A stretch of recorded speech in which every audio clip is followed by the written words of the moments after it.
Olá, amigos da Info, começa agora mais uma edição do Infolab Responde. Eu sou o Lucas Agrela, estou aqui no Infolab com o Leonardo Veras. Tudo bem, gente? E o tema de hoje é máquinas para jogar. Se você quer montar um computador, procura um notebook legal para você conseguir jogar alguns games no Steam, ou rodar nativamente mesmo, ou talvez até um smartphone, que é aquele smartphone que aguenta o tranco mesmo na hora de jogar um jogo um pouco mais pesado. E é isso que a gente vai falar aqui hoje, e vamos começar lendo as perguntas que a gente recebeu na semana passada relacionadas a esse tema de hoje. Que a primeira é do Fábio Brandão, que ele tá perguntando pra gente basicamente se a gente acredita que os smartphones vão substituir os consoles em um futuro próximo. O que você acha, Léo? Não, futuro próximo com certeza não. Ainda há uma lacuna bem grande entre o smartphone, um processador mobile mais forte, e o que você encontra num PlayStation 4 ou no Xbox One. Sim, e eu acho que tem uma parte bem importante dessa dualidade AI, console e smartphone, que é a jogabilidade, né? O joystick é uma coisa completamente consolidada no mercado de games. Sim. E nos smartphones, por mais que hajam algumas pouquíssimas opções que funcionem bem em várias plataformas, em vários smartphones e vários jogos, ainda é uma coisa que faz falta, porque os controles com os polegares, poxa, acaba limitando bastante, né? No final das contas, eles não são, eu não diria que eles são concorrentes, são experiências diferentes. A própria Microsoft considera isso até complementar, né? Ela tem aquele Smart Glass, aquele exatamente, tipo de... você usa o smartphone para controlar Tem muitos jogos, inclusive, hoje em dia, que você tem um aplicativo no smartphone para complementar a experiência do jogo no console ou no PC. Watch Dogs é assim, da Ubisoft, o Assassin's Creed também. É uma tendência. Então, são coisas complementares. Os smartphones não vão matar os consoles. Mas, por outro lado, os smartphones estão se tornando cada vez mais populares para jogar. Sim, mas é que acaba se limitando ao fato também de que você está em um smartphone. Então, o seu tempo de uso no smartphone vai ser menor do que num console por razões óbvias, né? A bateria não vai aguentar tanto tempo assim. Sim. Afinal de contas, poucas coisas consomem mais bateria do que jogar um game ali no celular, né? Não importa qual seja o seu celular. Jogar games mais pesados vão acabar consumindo bastante da bateria do seu aparelho, até porque ele fica com a tela ligada, que é uma das coisas que mais consome bateria, e identificando os comandos que você dá para ele o tempo todo. Por exemplo, num jogo de luta, vamos pensar no jogo como Injustice, que é da NetherRealm. É um jogo simples de luta, que você usa controles nos polegares normalmente, assim, e você precisa constantemente estar tocando na tela, então acaba gastando bastante bateria, não importa se é iPhone, se é Android, e o Windows Phone não, porque o Windows Phone não tem, mas iPhone e Android, você vai sofrer com esse problema. Então eu espero que a gente tenha conseguido responder essa dúvida, e a gente acredita que não, por motivos de jogabilidade em geral. Exatamente. A outra pergunta que a gente tem aqui é do Rafael Justino, que ele está fazendo uma pergunta um pouco mais longa aqui. O que sai mais satisfatório para a gente a longo prazo? Um console ou um smartphone, não, um computador, né? Um PC mesmo, gamer? Olha, o que você acha? Um PC Gamer você vai gastar mais de início para montar um bom mesmo, só que ao longo do tempo você vai economizar em preços de jogos. Agora mesmo a gente teve o podcast de games e a gente estava falando de uma promoção que teve no Steam e tinha jogos ali com cortes de preço de 75%. Você encontrava jogos por R$5, assim, é uma coisa, comparar isso com um lançamento de console hoje em dia, está entre 160 e R$200. Sim, por mais que haja Summer Sales lá nas lojas do Xbox e do PlayStation, as promoções no Steam são muito mais abundantes e tem muito jogo indie. E os jogos indie são bem baratos, né, Léo? Sim, é mais fácil para o desenvolvedor lançar um jogo no Steam hoje em dia do que nas lojas tanto na PSN quanto na Xbox Live. Que ali tem um processo de triagem, etc. No Steam também tem, só que é um pouco mais livre, assim. E você tem uma série de outras opções, por exemplo, Steam Play. Você joga em qualquer outro... você pode jogar em outros sistemas operacionais mais. Por exemplo, você compra o Hotline Miami hoje, você compra ele para Windows, você vai poder jogar ele no macOS e no Linux. Você ganhou já as versões.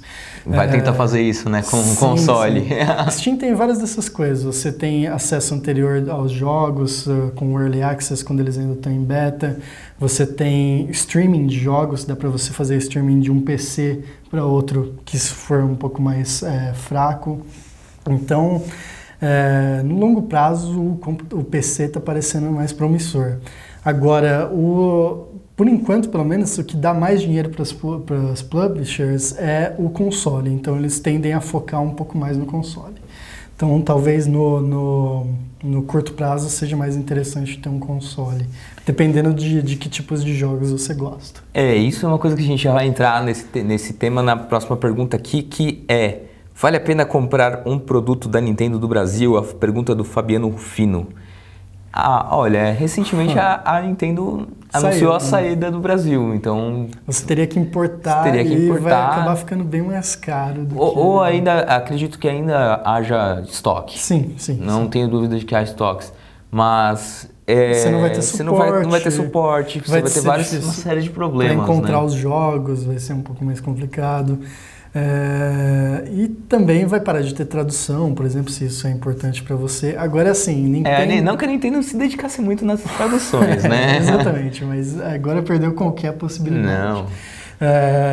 Agora sim, a Nintendo ela produz jogos muito específicos, assim, muito peculiares deles. E então, se você pega o pessoal na infância, exatamente, né? Eles pegaram o pessoal da infância com o Mario e vão trazendo até hoje. Sim, e aí evolui pro Smash Bros, evolui pro Mario Kart, e eles acabam se desmembrando em vários jogos, né? O argumento da plataforma acaba sendo sempre esse: se você gosta muito dos jogos da Nintendo, compra o console da Nintendo.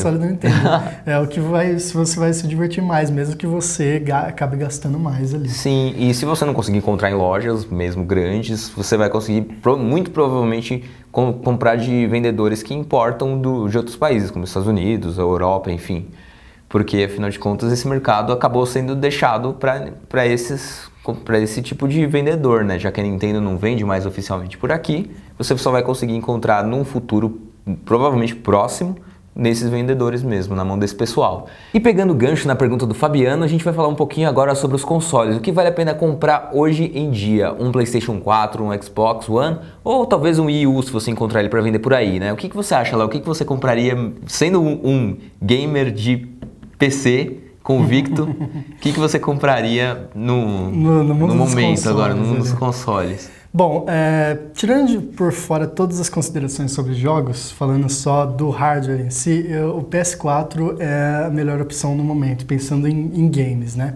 Por quê? Porque ele é a máquina mais forte, assim, não há dúvidas. Na geração passada, você tinha diferenças arquiteturais que permitiam ter um certo debate entre qual console era mais forte. Mas como o Xbox One e o PS4 usam basicamente o mesmo hardware hoje em dia, dá para a gente afirmar com certeza que o PS4 é mais forte. Inclusive, isso se verifica continuamente conforme saem jogos para as duas plataformas. E os jogos do PS4 consistentemente têm ou mais efeitos, ou rodam uma frame rate mais alta, ou rodam uma resolução mais alta. Ele é mais forte, ponto final. Por outro lado, tem outras questões aí no meio. O Xbox One ele é um pouquinho mais flexível. Então você tem a presença do Kinect, por exemplo, que adiciona uma camada mais para quem se interessa por isso, principalmente para jogos de dança, aquelas coisas de exercício. Tudo que tiver movimento ali, você vai ter uma vantagem no Xbox One. Até porque existe também a PSCam, Tem a PSCam, só que ela não chega nem perto do Kinect. O Kinect é uma tecnologia muito bem feita, né? Sim. E também tem outra questão. O Xbox One roda basicamente o Windows 10. O Xbox One roda basicamente o Windows 8. Ele tem até um anúncio de uma plataforma, de uma possibilidade dessa plataforma de games da Microsoft, né? De conseguir rodar os games do Xbox, do PC e tudo mais. Sim. Tem essa possibilidade. É basicamente o Windows com algumas limitações ali.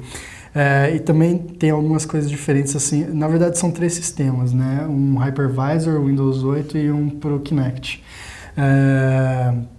Mas enfim, a questão é que eventualmente ele vai poder, e inclusive a Microsoft disse isso, rodar apps de Windows, incluindo jogos. Então pode ser que no futuro ele se torne uma coisa que é quase como um PC ali. Sim, então, quase tão vai virar um concorrente do Steam. Sim, sim. Né?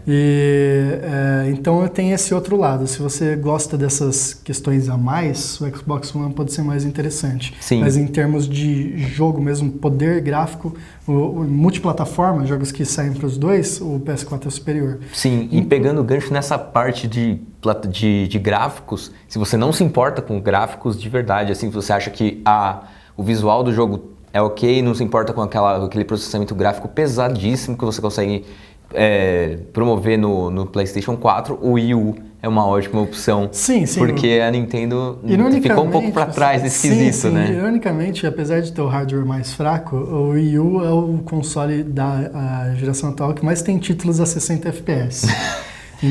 Como explicar isso, né?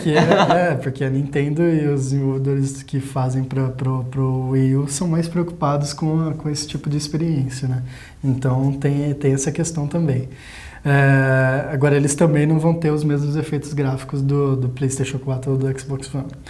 Outra questão, produção de jogos.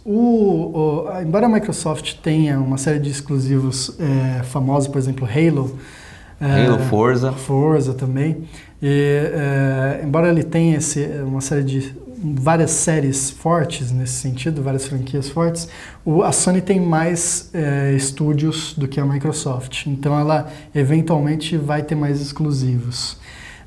Você tem vários exemplos, por exemplo, o Bloodborne não é produzido pela Sony, mas é publicado pela Sony Japan, e eles também ajudam um pouquinho no desenvolvimento. Uncharted também é da Sony. Eles têm um número maior de estúdios, eles vão ter mais vantagem nesse ponto. E também, para quem gosta de jogos japoneses, como o Xbox basicamente não existe no Japão, ninguém compra lá, os desenvolvedores japoneses que não são Square, que tipo vende para todo mundo, vão focar mais no PlayStation. Então, se você gosta mais de jogos japoneses, fica com o PlayStation 4. Melhor escolha, então, nesse caso. E agora vamos falar um pouquinho de gamers de PC, né?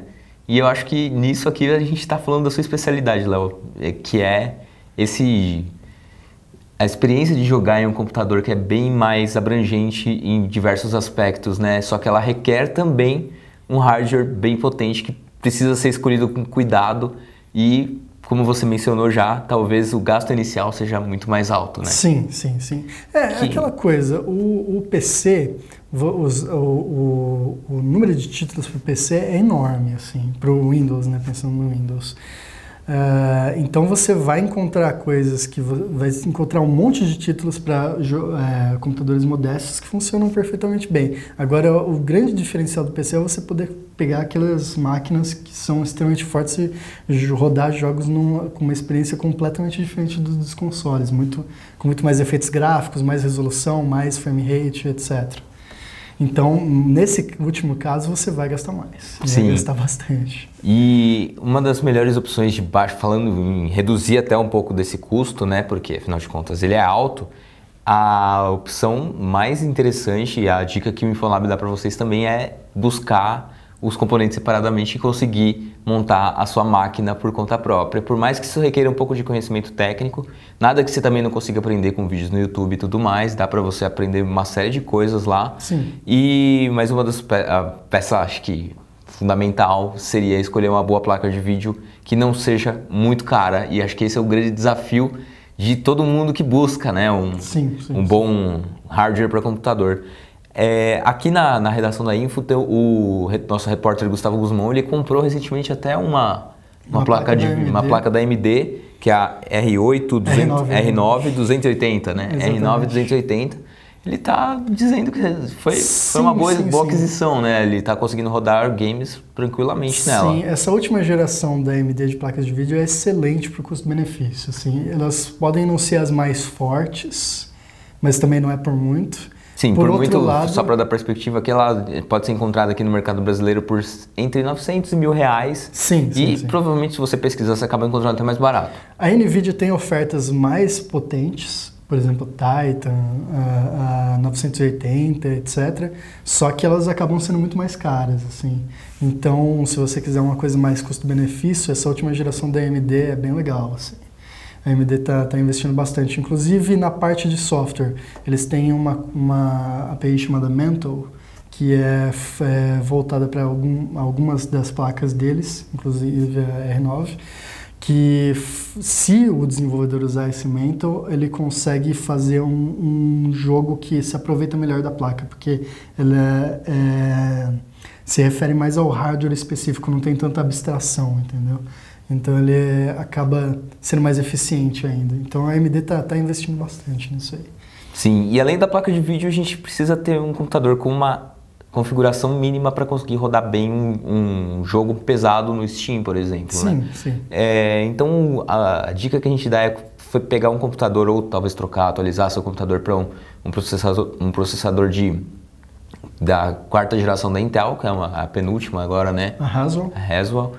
E um i5 acho que já seria adequado, apesar de um i7 oferecer também um desempenho até um pouco melhor. Em geral, você não vai precisar tanto de processador. Sim, mas isso muda, por isso que a gente está recomendando o i5.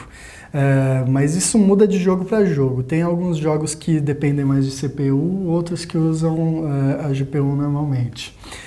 Normalmente jogos com simulação de física, esse tipo de coisa, acabam usando o CPU, se eles não usarem o OpenCL para usar a GPU como se fosse um processador, entre aspas.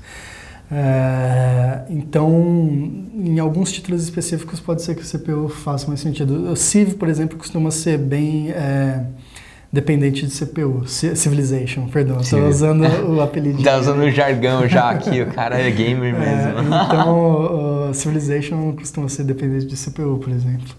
Isso aí. E então, para montar um PC acaba saindo um pouco mais caro, né? Uma estimativa de gastos aí, talvez consiga superar o que você gastaria num PlayStation 4 com o preço sugerido pela Sony, que são os R$4.000, né? Se você for para os melhores componentes, mas você vai ter uma experiência assim muito melhor. Com um computador de mais de R$4.000, você vai conseguir, inclusive, incluir aí dentro, no meio da jogada, um monitor de 144 Hz, por exemplo. Pois é, isso daí nos leva a essa questão. Essa questão dos monitores, sim. Porque não basta você ter um computador muito bom se você não tiver um monitor que consiga exibir legal essas imagens, né? Hoje em dia, o que você tem que se preocupar mais? Nem a resolução, nem qualquer coisa do tipo tela curva, etc. Pense em taxa de atualização e em tempo de resposta. Quanto menor o tempo de resposta, melhor, porque você vai conseguir mandar os seus comandos com mais rapidez, não vai ter não vai ter um lag entre o movimento do mouse e o que aparece ali. E que é essencial para ter precisão de movimento. Sim, né? Se você joga StarCraft, por exemplo, os alucinados por StarCraft detestam monitores ruins, monitores com pouco tempo de resposta. Tanto é que por muitos anos, nas competições eles usavam monitor de tubo. Porque eles têm um tempo de resposta mais alto. Mais alto, embora a resolução seja menor ali. Bem menor, por sinal, né? Só agora que os monitores de LCD, principalmente painel TN, têm conseguido chegar num tempo de resposta mais aceitável ali. E também alta taxa de atualização para você poder aproveitar a sua placa de vídeo e conseguir rodar o jogo numa frame rate mais alta. Em geral, a esmagadora maioria roda 60 Hz. Tanto de telas de smartphone quanto de monitor de computador comum. Só que você pode ir além. Se você tiver uma placa de vídeo que aguente renderizar o seu jogo a 120 FPS, só vai conseguir aproveitar isso mesmo com um monitor de 144, 120, etc. Sim, então para montar um PC gamer razoável, assim, uma coisa de custo-benefício que dê para rodar bem os jogos, o gasto estimado seria entre R$3.000 e R$4.000, né? Pelo menos. Ali é uma boa marca ali. Dá para ir além, talvez dê para pegar um pouquinho menos. Se você estiver interessado a gente está falando da R9, uma boa placa de custo-benefício. Se você gostar mais da NVIDIA, dá uma olhada na GeForce 960. Então ela é um pouquinho mais cara só, né? É um pouquinho mais cara. Ela está na faixa dos 1.100, né? 1.100, 1.030, por aí. E ela também é uma boa placa custo-benefício ali. Perfeito. Agora vamos pular para outra plataforma que é smartphones. smartphones eles não foram exatamente concebidos para jogar, por razões óbvias que eu já mencionei aqui, que é a bateria principal delas. Você não vai ter uma autonomia de uso do smartphone durante um longo período, porque por isso e não tem controles. Então acaba que a jogabilidade é prejudicada. Porém, alguns games fazem muito sucesso nos smartphones, não são só os casuais são a esmagadora maioria, basta lembrar de casos como Candy Crush, Angry Birds, Flappy Bird, todo esse tipo de jogo casual, ele é perfeito para ser jogado no smartphone, afinal de contas é uma partida curta e um jogo que não requer muitos comandos, né? Sim, ali jogo de fila de banco, usuário. Jogo de fila de banco, exatamente, bem isso mesmo. Tem alguns jogos um pouco mais aprofundados, jogos mais de RPG voltados para esse tipo de smartphone, só que você precisa ter um smartphone com uma configuração mínima para aguentar isso. Então, um smartphone já a partir do Moto G para cima, assim, um processador quad-core, 1 GB de RAM, isso é o mínimo para você conseguir ter uma experiência minimamente razoável de jogos. Porém, para você conseguir ter a melhor experiência, acho que uma tela Full HD é essencial, né? Sim. O Quad HD, a gente estava discutindo aqui que o Quad HD é ótimo em vários aspectos, só que para games ele ainda não é tão aproveitado, né, Léo? Sim, porque o jogo ele é codificado para usar um certo frame buffer, né? Porque eles testam ele para manter uma frame rate razoável em, sei lá, 1080p, 720p, etc. Então, se você joga isso numa tela Quad HD, ele vai fazer o scaling, vai ficar bom, vai, mas assim, poderia ficar melhor, né? Não tem porque você comprar um telefone com uma tela Quad HD para jogar, entendeu? Você não vai ter vantagem ali. Agora, uma tela maior seria legal. Smartphones com telas grandes são bons.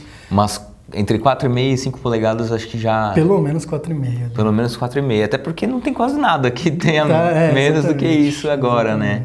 E pelo menos entre os high-end, né? Entre os produtos high-end.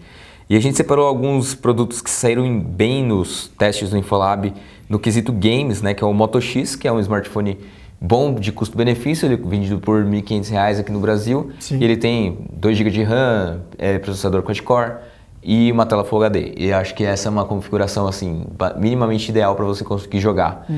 Outro seria o Moto Max, que também é da Motorola, só que ele é um smartphone mais caro, ele custa cerca de R$ 2.300 aqui no Brasil. E ele tem 3 GB de RAM, processador mais potente, com clock mais alto, uma GPU também consequentemente mais potente, né? E a tela dele é Quad HD, já excede até o que a gente recomenda, mas a gente está falando dos produtos que saíram muito bem nos testes do Infolab, então a gente vai acabar mencionando-os com tela Quad HD, como também é o caso do Galaxy Note 4, que também é um smartphone com uma resolução super alta, smartphone que custa já chegando ali perto dos R$3.000 aqui no Brasil, até se você escolher a opção do Galaxy Note Edge, você vai chegar nos 3.500, não vai ter nenhum benefício no quesito dos jogos, por enquanto. Mas o hardware é decente. Sim, e ambos têm uma excelente bateria, né? Então, isso é ótimo, porque a tela é Super AMOLED desses aparelhos. Super AMOLED e também é muito grande a bateria em si, né? Sim, são mais de 3.000 mAh, né? 3.200, se não me engano. Exatamente. Então, com eles você vai conseguir jogar mais tempo. Então, eles são bem indicados para isso. Em geral, assim, os celulares indicados para jogar são os celulares topo de linha. Topo de linha, de cada fabricante. Marca. Sim, como o próprio... O Xperia Z3 da Sony também é um ótimo smartphone para games. Ele não tem a melhor duração de bateria, mas ele também é um bom aparelho para jogar. Afinal de contas, ele tem uma tela Full HD e um processador quad-core bastante potente. Ele usa o Snapdragon 801, certo? Sim. Então, ele já é um ótimo smartphone. E claro, iPhones, a partir do 5, eles já conseguem executar os jogos de uma maneira bem eficiente. E uma coisa que o Léo estava me lembrando também é que o ecossistema de games da Apple também é bastante consolidado. Muito forte mesmo. Eles ganham jogos antes, tem mais títulos, os títulos costumam ter um pouco mais de qualidade. O iOS é uma plataforma muito forte para games, assim. O Android também, cada vez mais ficando melhor, mas que o iOS ainda tem a vantagem ali. Tem a vantagem de quem chegou primeiro mesmo, né? Sim. Então, nos testes do Infolab que a gente viu, o iPhone 5, o iPhone 5S, o 6 e o 6 Plus saíram muito bem nos em termos de games. Especialmente porque a GPU, a Apple costuma dar bastante atenção para a GPU. Sim. Então, o processamento gráfico dos iPhones costuma ser muito bom.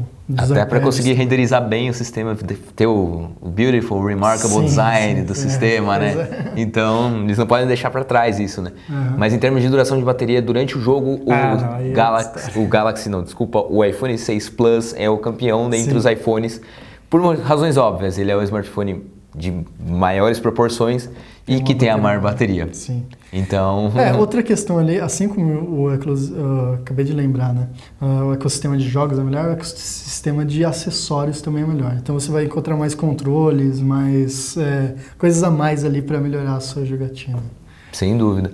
E voltando a falar só um pouquinho rapidamente sobre o Android, o LG G3 também é outro smartphone com tela Quad HD, que oferece uma ótima experiência de jogo, porque ele tem um processador quad-core, ele tem 2 GB de RAM também, esse aparelho, né? Sim. E a tela é grande. E a tela é grande, ele tem mais de 5 polegadas, então você vai conseguir ter uma boa experiência. Porém, ele sofre do mesmo mal que os iPhones, que é a bateria. A bateria do LG G3 saiu bem mal aqui nos testes do Infolab, em comparação com a média dos topos de linha. O Moto Max e o Galaxy Note 4 saíram muito melhor nesse quesito. Sim, não há dúvidas disso. E aqui eu deixo uma curiosidade para quem gosta de jogar no Windows Phone também.